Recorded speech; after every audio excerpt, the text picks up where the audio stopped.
I was Cora Slade 32 scrolling through my inbox when the email from my mother popped up. Christmas dinner, Burlington, Vermont. Be there. We're announcing the Europe expansion. My family owned a hotel empire, and I was the youngest, always the odd one outborn after my sister and brother. I'd chosen documentaries over their boardrooms, and they never let me forget it. I almost deleted the invite, but something felt off. Why the urgency? I drove to the family's Burlington estate midweek, arriving early. The staff was setting up for the big dinner, but I slipped into the wine cellar to grab a bottle. Voices echoed through the vent. My father's low growl stopped me cold. Cora's not cut out for this. We'll make her sign over her shares at the dinner. $30 million clean transfer to the Bermuda Fund, my mother chimed in. She'll thank us later. My sister laughed.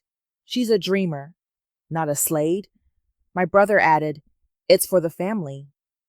My hands shook, but I stayed silent. They planned to humiliate me in front of their elite guests, stripping away my stake like I was nothing. I'd spent years proving my films mattered, grossing $500,000 last year, but to them I was a failure. The betrayal burned deeper than I expected. I backed out, my mind racing. They thought I'd fold. They were wrong. This wasn't just about money. It was about erasing me. I'd been collecting their dirty secrets for years, and now I had a reason to use them. Keep watching, because what happened next flipped their world upside down. If your family ever turned on you, share your story in the comments. I read everyone. Hit subscribe for more.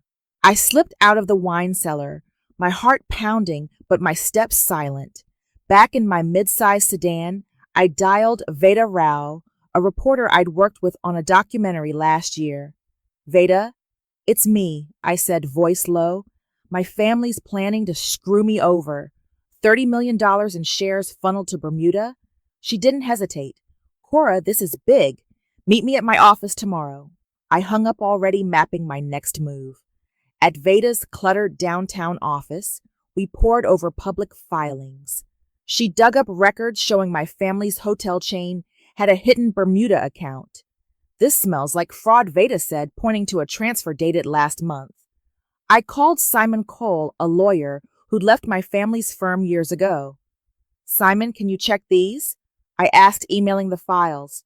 He replied fast. Cora, these are shady. I'm in. We had a start, but I needed more. Simon's contact at a bank sent encrypted logs by midweek.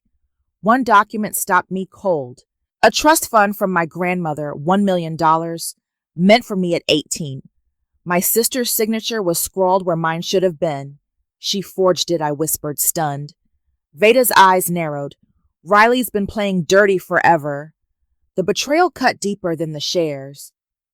My sister hadn't just planned this Christmas stunt. She'd stolen from me years ago. I flashed back to when I was 12, when my sister blamed me for a client's canceled booking. Cora's useless, she told my father, smirking as I cried.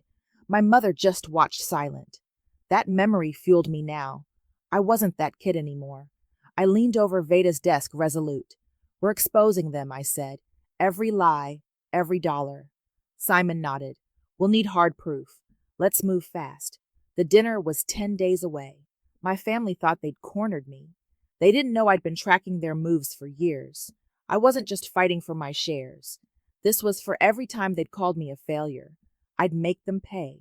I pulled into the Burlington Estates driveway, my compact car dwarfed by the sleek sedans of my family's elite guests. The Christmas dinner was in full swing, and I had 10 days to prepare since uncovering my sister's forgery. I slipped the USB into my pocket, its weight a reminder of the evidence Veda and Simon had helped me compile. My family thought they'd humiliate me tonight, forcing me to sign away $30 million in shares. I was ready to turn the tables. Inside the dining hall, buzzed with investors and local power players, my father stood at the head table, all charm, pitching the Europe expansion. My mother fluttered nearby, her smile practiced.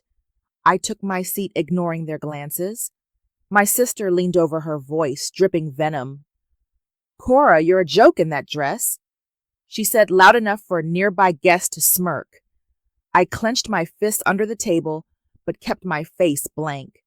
She wanted a reaction. I wouldn't give her one. During the appetizer course, I slipped away pretending to use the restroom.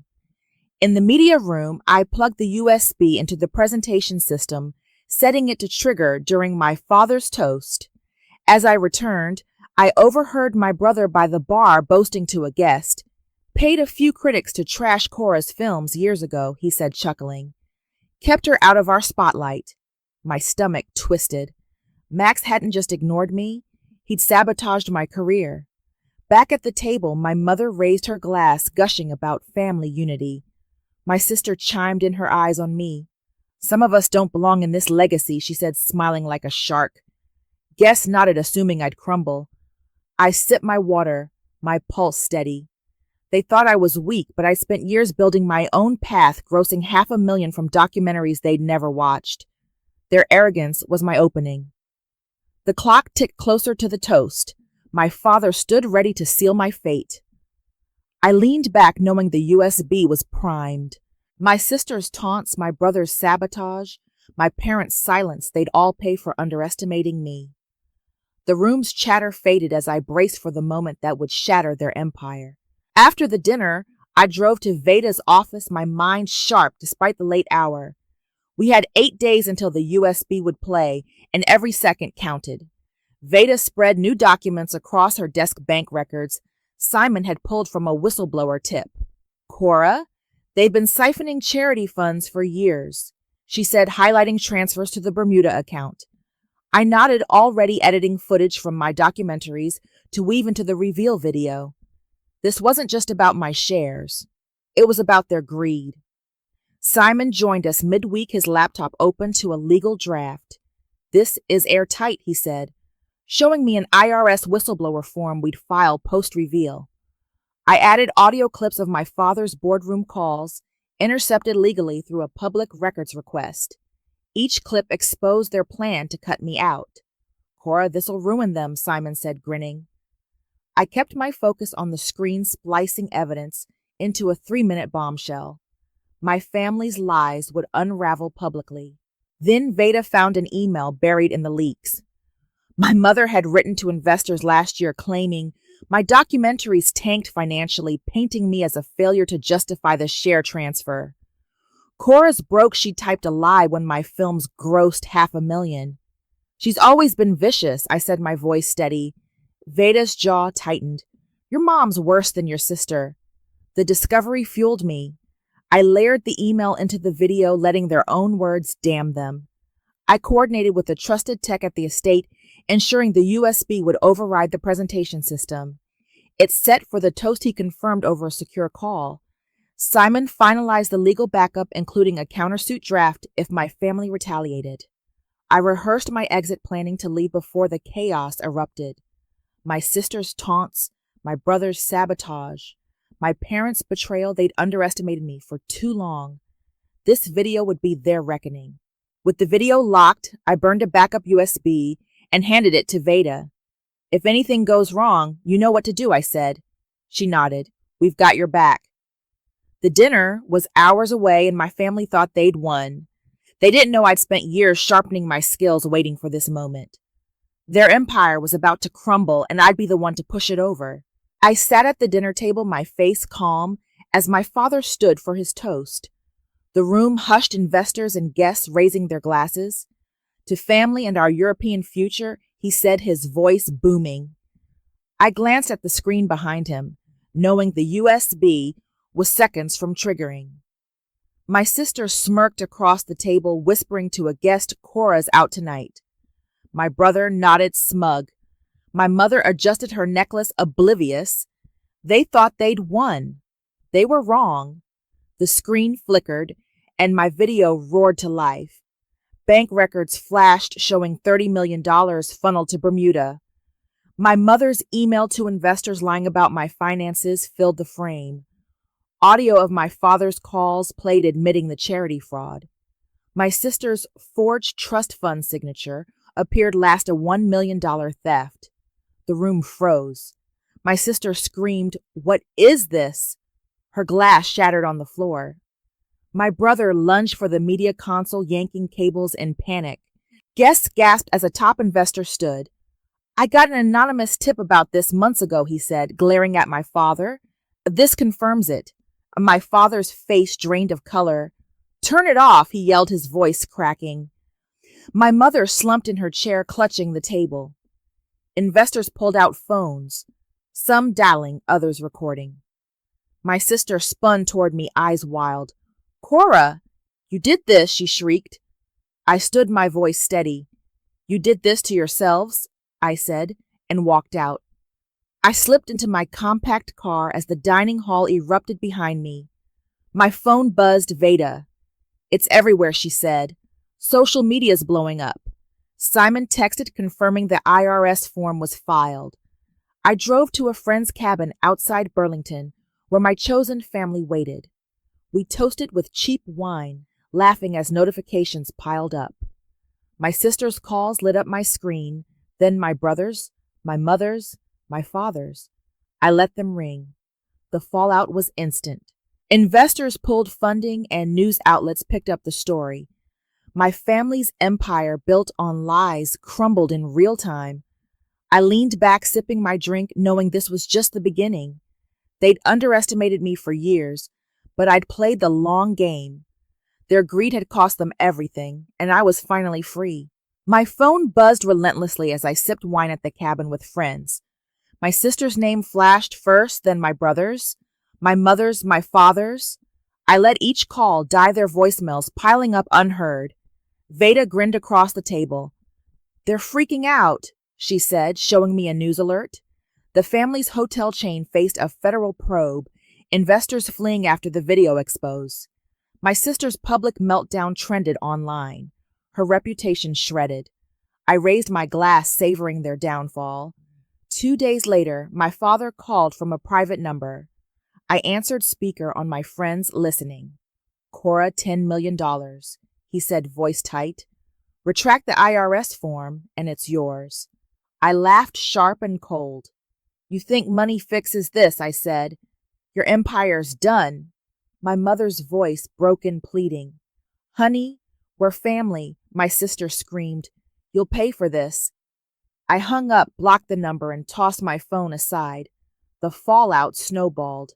By January, the IRS slapped a $25 million penalty on the company for fraud.